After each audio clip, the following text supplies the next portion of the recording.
ఆడడానికి మా బావ వాళ్ళ ఇంటికి వచ్చేసా. హోలీ ఆడదాం రా బావా అంటే ఇల్లు చుట్టూ తిరుగుతున్నాడు. వద్దు బాబోయ్ హోలీ వద్దు బాబోయ్ అని తిరుగుతున్నాడు. ఇటు వస్తే అటు ఉరుకుతున్నాడు, అటు వస్తే ఇటు ఉరుకుతున్నాడు. అమ్మయ్య ఫైనల్ గా దొరికేశాడు మా బావ. ఇప్పుడు పుయ్యడానికి నేను రెడీ. ఇక్కడైతే మా బావని కూర్చోపెట్టిన తర్వాత ఫస్ట్ అయితే బొట్టు పెడుతున్నాను. నాకు వద్దు అంటున్నాడు. అందుకని నువ్వు అటు ఇటు తిరిగితే నేను మొత్తం పూసేస్తా అన్నాను. ఫైనల్ గా పూసేసాను.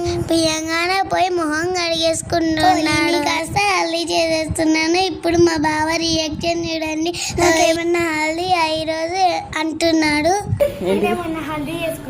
కదా. ఇంతసేపు నన్ను ఉరికిచ్చావని నా ఫేస్ మొత్తం ఆరెంజ్ కలర్ పూసేసాడు. వాటర్ గన్స్ తోటి వాటర్ తో కాసేపు ఆడుకున్నా. తర్వాత హ్యాపీ హోలీ అని విష్ చేసుకున్నా. వీడియోస్ మీకు నచ్చింటే లైక్, షేర్ అండ్ సబ్స్క్రైబ్.